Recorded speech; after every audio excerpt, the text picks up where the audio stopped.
Missouri's point-in-time count helps us better understand homelessness in the Show Me State.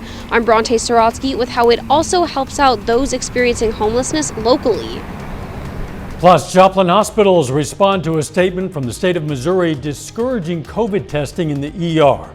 And a look at how some hospitals in Oklahoma are being overwhelmed by COVID cases. The 4 states' most watched news starts now. Thank you for joining us tonight. I'm Dow Quick. Every year across the country, volunteers and those working to assist the homeless take part in the point-in-time count as a way to keep track of how many people are experiencing homeless. It's now underway in Joplin. KOAM's Bronte Sorotsky spoke with those conducting the count in Joplin and has more on how this helps the community as a whole.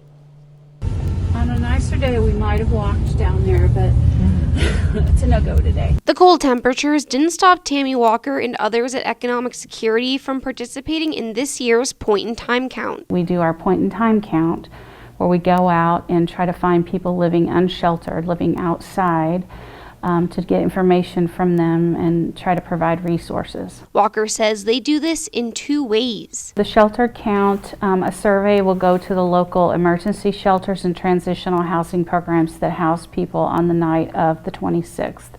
So that's a separate survey. And then we have 7 teams that we have divided up into to cover Jasper and Newton County to find people that are living outside unsheltered. Walker was a part of one of those teams and would drive to areas that many experiencing homelessness usually populate. There, they speak with them and try to connect. We'll go out and we'll ask if we can ask them some questions. We use that information locally for planning to help leverage, local funding, private, state, and federal funding for programs that can help house people. And then just, the biggest reason is to go out and connect with the people, find out, what their needs are, find out what programs they might be interested in, and give them information. Walker says many living out on the streets are unaware of the many services offered to them. The point-in-time count aims to fix that. Sometimes it just takes multiple times going out and talking to someone over time for them to, be comfortable enough to maybe engage in services. Meaning they're making an impact before collecting all of their data. In Joplin, Bronte Sorotsky, KOAM News. Last year, the number of people reported to be experiencing homelessness in Joplin was 210. Cold night out there. Let's check in with Doug Hetty. It is. Temperatures have been sitting right around 30 degrees over the past several hours, and we just didn't warm up that much today. The clouds rolled in a little bit early. 31 was our high. Cold start, 14 during the morning hours, and we have had some light little snow showers trying to work in. Most of this is not reaching the ground, but here over the next few hours, we'll start to get some flurries, maybe a quick little burst of light snow. Most of the snow will stay to our south, eastern Oklahoma, and then pushing into western parts of Arkansas. But we are going to get some light little flurries, light little snow showers in here, not that big of a deal. And then most of these will be out of here by 2 or 3 o'clock in the morning. Temperatures kind of hold steady right around 30 degrees throughout the overnight hours. We are going to warm back up. We're going to check that out here in just a bit. See you then. The Missouri Department of Health and Senior Services sent out a statement asking people not to go to hospital emergency departments to get tested for COVID-19. The department says it takes up critical resources that are needed elsewhere.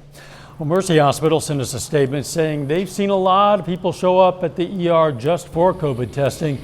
They also say they agree with the department that health statement that the ER is meant for true emergencies and that COVID testing is leading to long wait times. Mercy suggested people use their convenient care clinics for testing rather than the ER. Freeman Health System discussed COVID testing today during a briefing. Officials say they've conducted almost 100,000 tests so far, 20,000 tested positive. That testing has led to longer wait times in the emergency room. Officials say when it comes to testing in the ER, the resources go where they're needed. So those patients, even if they're in the emergency department, they still have an admission status. They're still being treated by subconsultants. If they need dialysis, they're still getting dialysis. It really is just where's the bed that we can utilize, and does it have, isolation capability? And unfortunately, sometimes we have to really utilize those isolation rooms in the emergency department. The new 7-day average for COVID deaths in the U.S. is approaching 2,200 per day, the highest in nearly a year. But the CDC says fewer patients have been admitted to the hospital nationwide compared to previous waves. However, hospitalizations are still climbing in some parts of the country where fewer people are vaccinated against COVID. That includes Oklahoma. Reporter Chris Van Cleve is at St. Anthony Hospital in Oklahoma City. This morning, Oklahoma hospitals are at the brink. Every ICU bed in the state's capital city is full, with dozens of patients waiting for one to open. I try to treat each patient like they're my family. So, then it happened to my dad, and it's different. ER nurse Nicole Green will spend 12 hours today at a hospital slammed by COVID, as her 61-year-old father, Brett, battles for his life at another. He got sick last Tuesday, was in the hospital on Thursday, on a ventilator by Friday, but couldn't get an ICU bed until Saturday night. It's hard, it's hard knowing and seeing what I've seen, and then knowing that there is a chance that my dad could die. What would you tell Dad right now? I would tell him to keep fighting, that we love him, and just keep fighting. It's a fight playing out hourly in ICUs and hospitals across the Sooner State, prompting 4 of the largest hospital groups to warn residents in an open letter the Oklahoma City healthcare system is at a breaking point, and pleading with people to get vaccinated and boosted. Statewide, less than 55% are fully vaccinated. Right now, probably 80% of the people that we actually have in the hospital are unvaccinated. St. Anthony Hospital Chief Medical Officer Dr. Kersey Winfrey was one of the letter's authors. How close are you to the worst case scenario? I think that on any given day, you feel like you're in it at the present moment. The next step. The hospitals are juggling too many patients while dealing with staffing shortages, limited supplies of therapeutics, and even a shortage of oxygen containers, which forced 71-year-old Johnny Carey into a much sought-after hospital bed. If I had the oxygen, I could have stayed home. Never went. So a lot of the rooms that are full in the hospital is just because people can't get the oxygen. Brett Green's family tells us the doctors are optimistic, but it could be several days before they have a clear prognosis. Like many people here in Oklahoma, the family did not want to talk about vaccination status, and that is a conversation the hospitals say they are desperate for people to keep having, as they are looking for any signs of relief. A new counselor at Mcdonald County High School is connecting students with career opportunities after graduation. Joseph Beechner is the new career and college counselor at the high school. He's been reaching out to businesses in the area to see where employees are needed. Then he puts students in contact with the businesses so they have jobs lined up after graduating. Every one of them wants to see, our students be successful and find their place in life when they get out of high school. But the point of this position is to have a dedicated person in the building that is here to talk every day, college and career development. So it's to have this door right here, open door, student can come in. The new counselor position is part of a broader focus of McDonald County High School to connect students with businesses. Kids at the Galena, Kansas Public Library today learned about the Sunflower State. The library hosted a story time event centered around Kansas Day. It's a day recognizing when the state became the 34th state back in 1861. Organizers say with Kansas Day coming up, it was the perfect time for a history lesson. So at our library, each week we host a story time. And this week we chose to focus on Kansas Day, which is Saturday.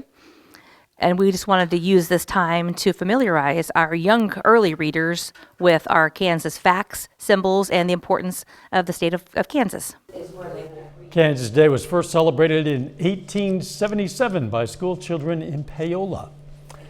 KOAM News at 9 on Fox 14 takes this time to honor another four-state hero. James Belcher II served in the U.S. Marine Corps in 1969 and 1970. The Miami, Oklahoma native was stationed in Vietnam, and we salute Sergeant James Belcher II, a four-state hero.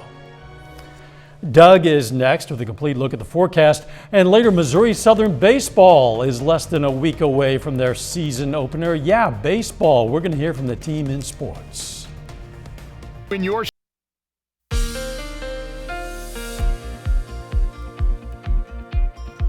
Well, it definitely turned out to be a cold day for us today. Temperatures struggling to warm up only into the lower 30s for afternoon highs. So it was pretty chilly across the region. Clouds kind of really thickened up during the afternoon hours. And we even had some light little snow showers, which have been trying to work in over the past couple hours.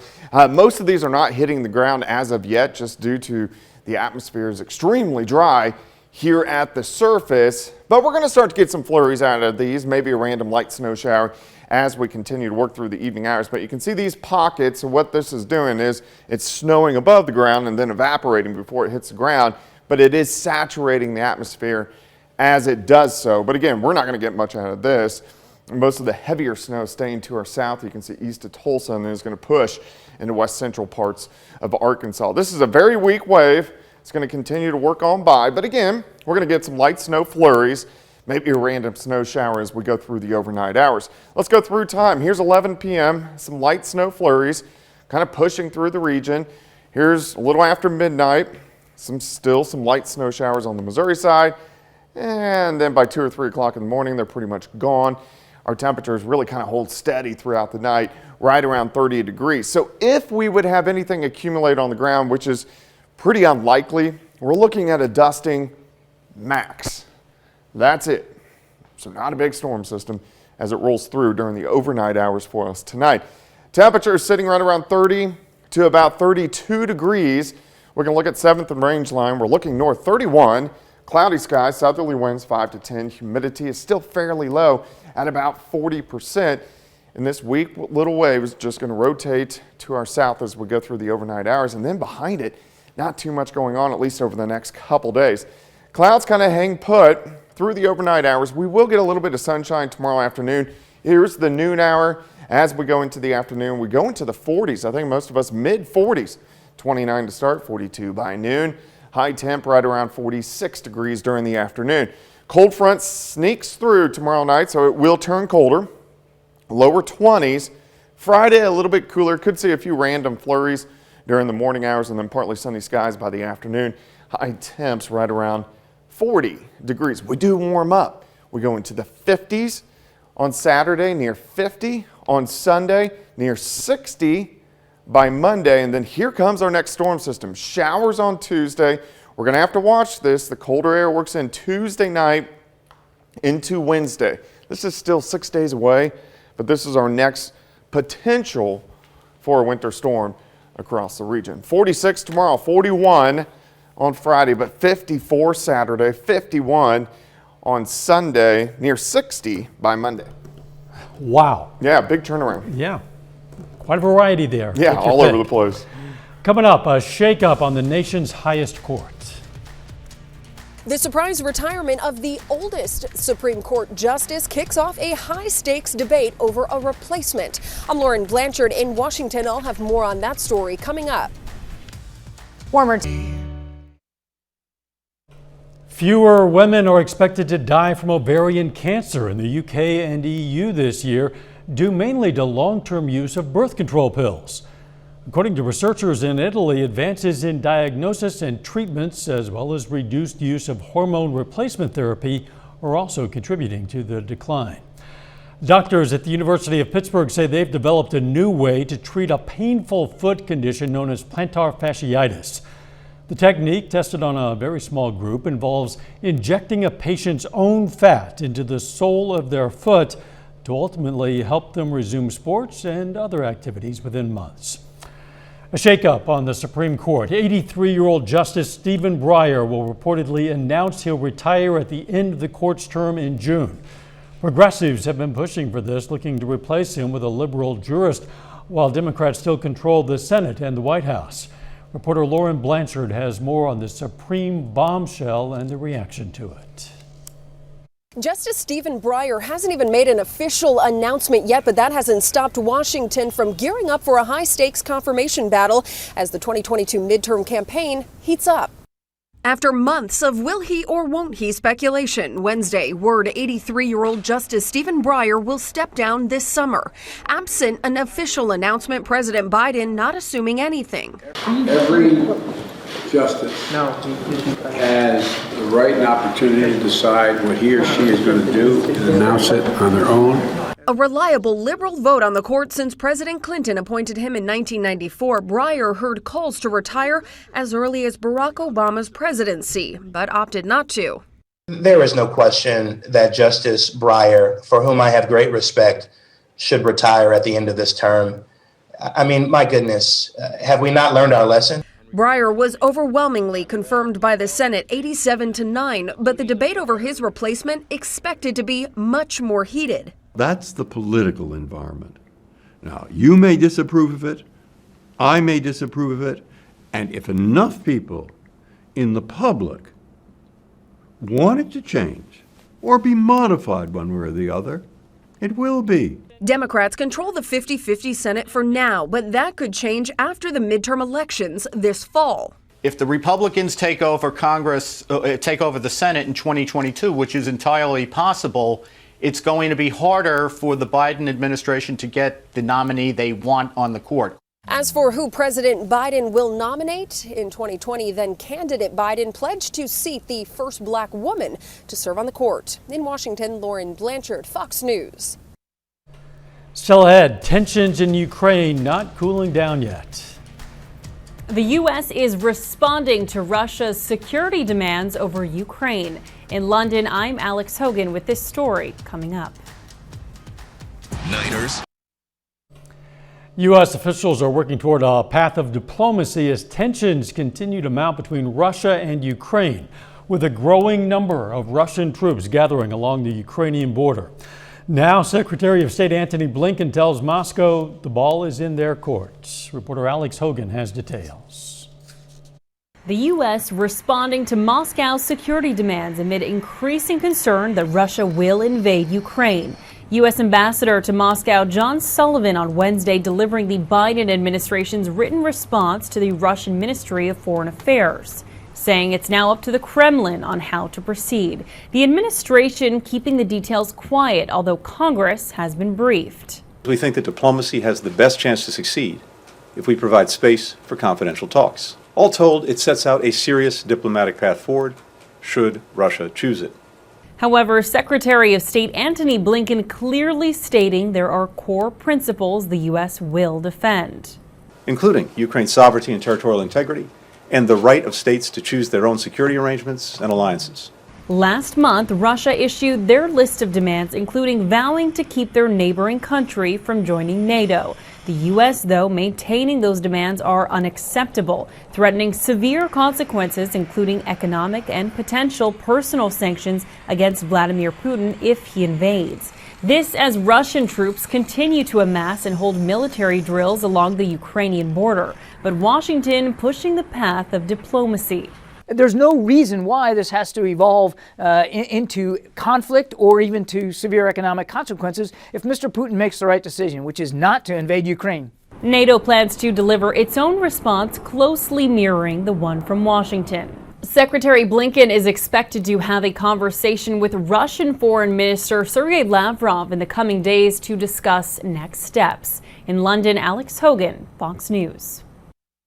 Up next, flying cars might be closer to reality than you expect, with this one receiving a certificate of airworthiness. Getting in your car and flying to your holiday destination could be a reality in a few years. And that's according to Aircar, whose prototype stretched its wings above the capital of Slovakia.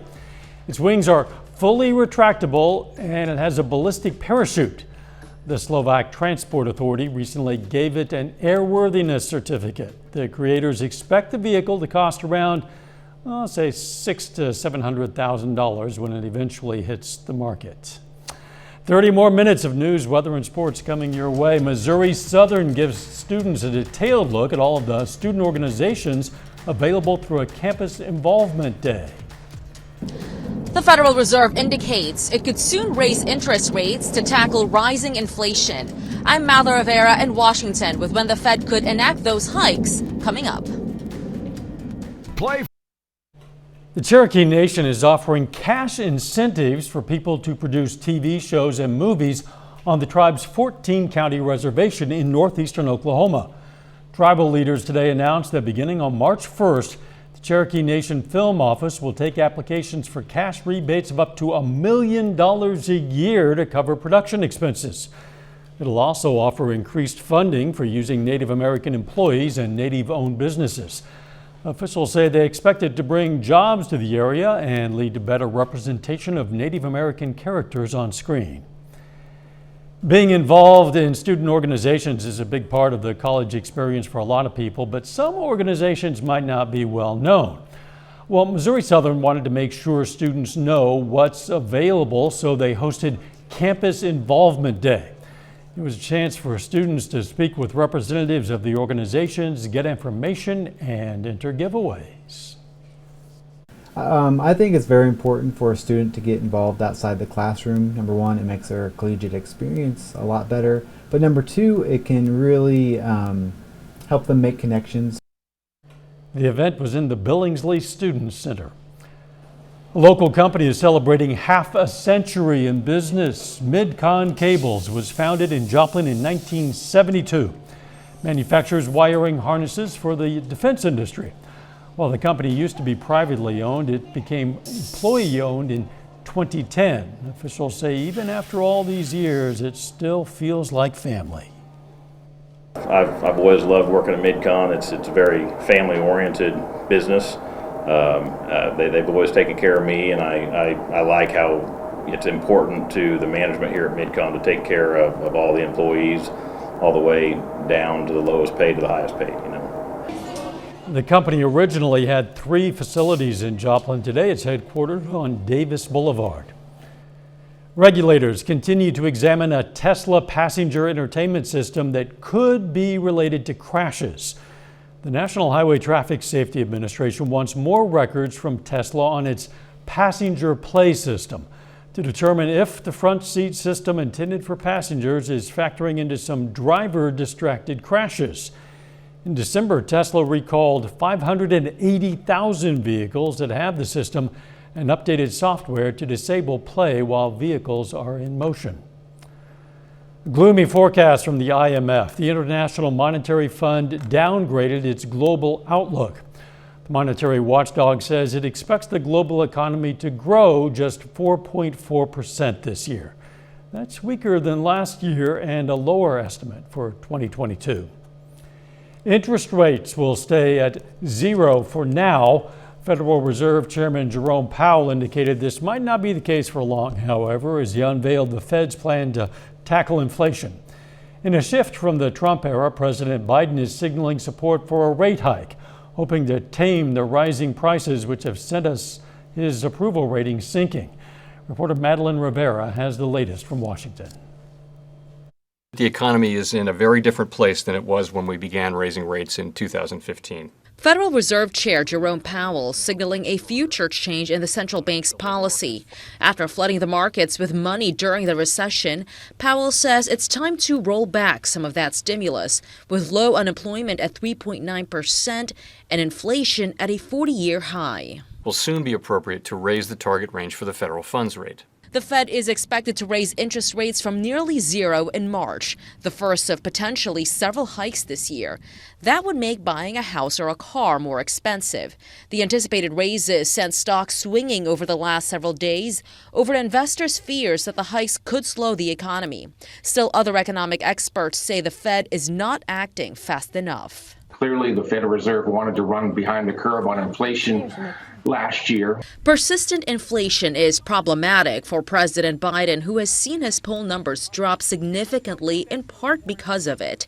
In a Fox News poll, 85% of voters say the issue is their biggest concern, topping crime rates and the coronavirus pandemic. We face some real challenges. We've got to get prices in check and for working people out there. The Fed says the country's economic outlook will also depend on supply constraints and progress on vaccinations, adding that new coronavirus variants continue to be a threat. In Washington, Malva Rivera, Fox News. A bit later, climate change impacts another industry. Skiing and snowboarding may soon be a thing of the past. I'm Marianne Rafferty. Coming up, more on how climate change is causing winter resorts to become more dependent on artificial snow.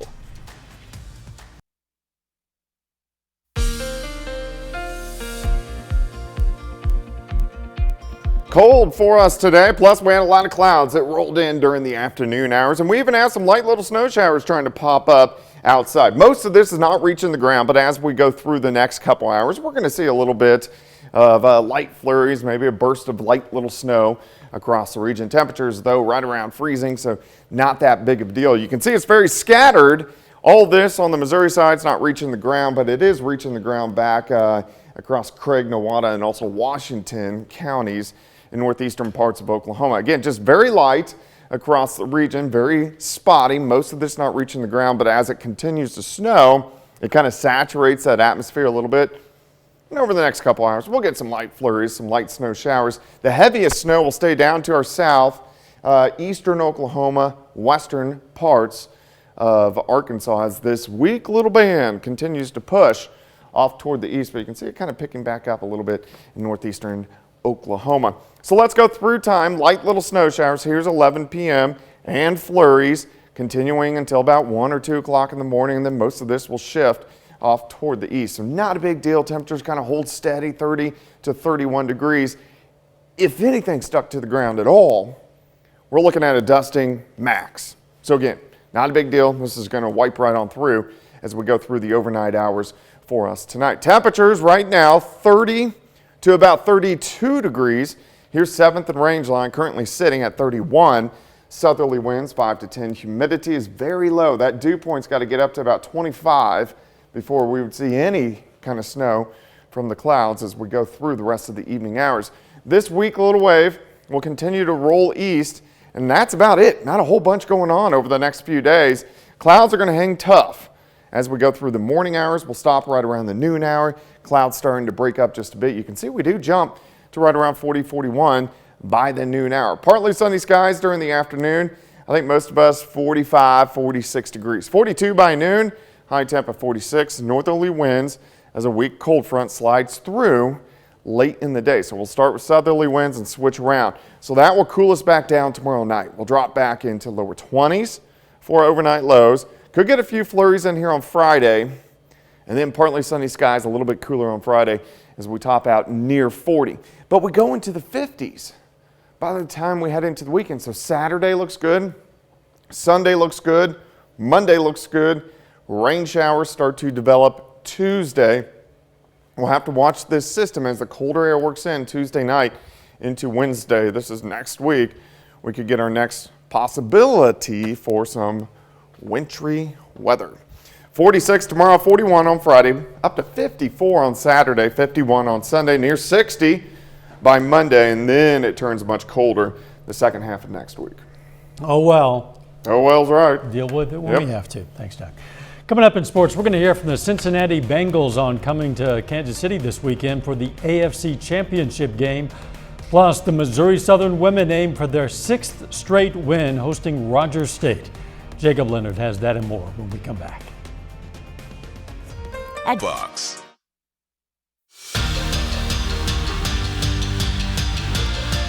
The Missouri Southern Lions are back on the court tonight for a home doubleheader against Rogers State. On the women's side, Southern is one of the hottest teams in the league right now. The Lions have won 5 in a row, entered the day just 1 game back of first place in the MIAA at 9-3. Early on, Lacey Stokes spins and hits the jumper. First points of the night. Now the Lions do fall behind, but they finish out the quarter on an 11-0 run. Here's Amaya Johns, 3 from the top of the key for the lead. 3-point game after 1. At the beginning of the second, she knocks it down once again. 11 points tonight for Amaya Johns. Missouri Southern pulling away up 37-22 at half. Now later, Lacey Stokes keeps control, gets to the basket. She finishes with 13 points and 10 assists. Here's one of those 10 assists, giving it off to Maddie Stokes. Maddie leads the Lions with 16 points, 7 rebounds tonight. And more unselfish play here. Johns to Lane Skiles. Skiles gets 9. Missouri Southern rolls by Rogers State 73-56.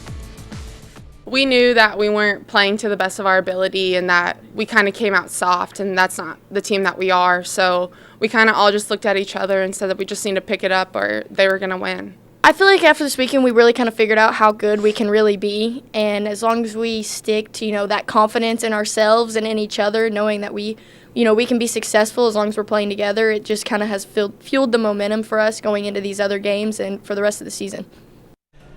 To the men's game now, Lions trying to sweep the season series from Rogers State after beating them by 14 back in December. In the first, Avery Taggart heating up. Sinks one from long range. He drops a team-high 19. Same spot, different guy. Lawson Jenkins also in double figures. He hits the triple. Timeout Rogers State.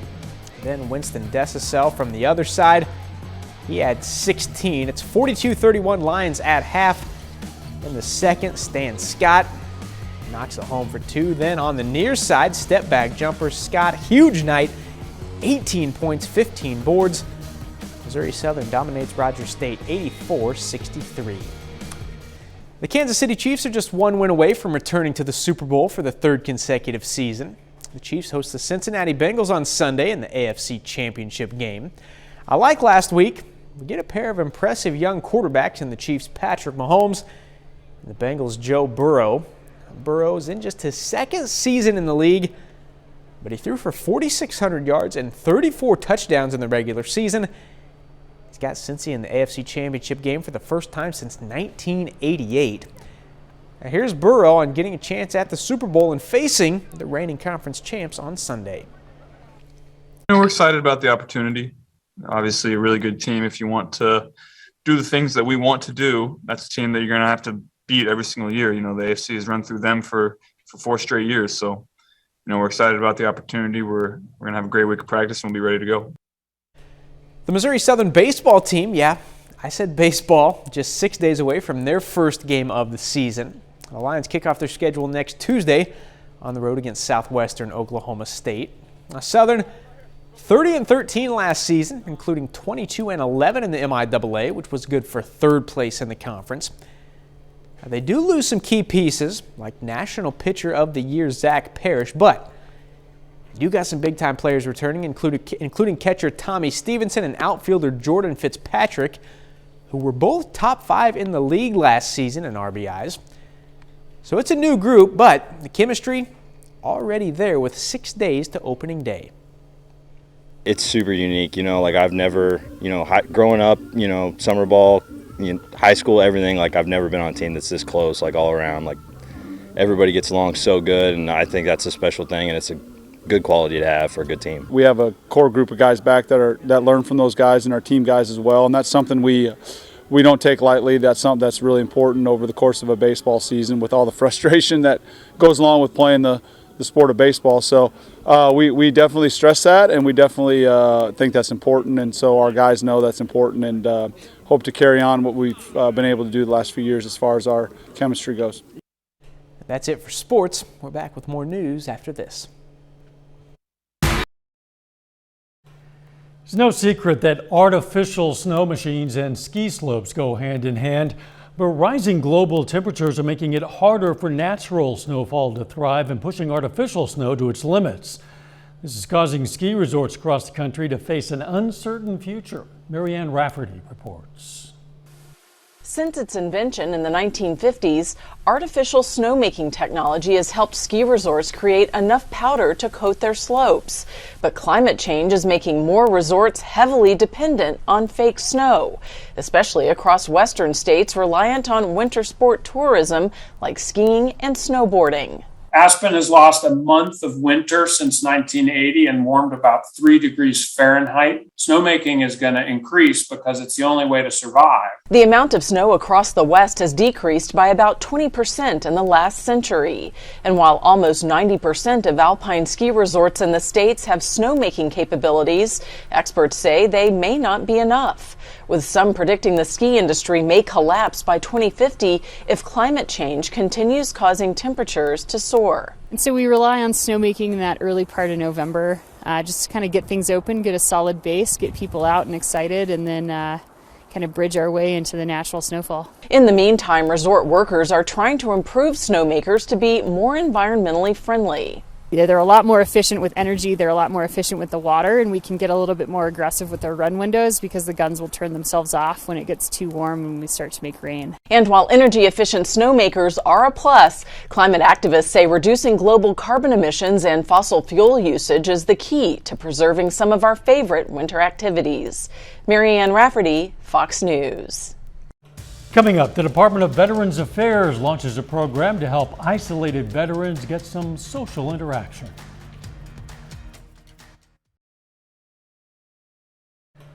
One phone call can go a long way in the pandemic, something the Department of Veterans Affairs has found as it's created the Compassionate Contact Corps program that matches volunteers and veterans. Reporter Ashley Dvorkin looks at how it works and how to get involved.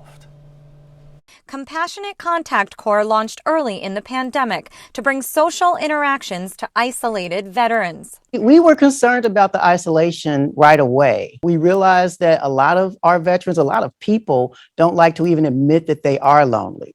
And so until they do that, it's kind of hard for us to help the way we want to. But we know that there's research that shows that chronic loneliness can be as bad for your health as smoking half a pack of cigarettes a day. They match volunteers and veterans, training volunteers with a goal of weekly phone calls for at least 15 minutes. A lot of times I'm hearing that it goes up to at least an hour or longer. We have about 750 volunteers around the country, but they've been matched with over 1,500 veterans. How much have you heard in terms of how it's helped? What is the feedback that you've received?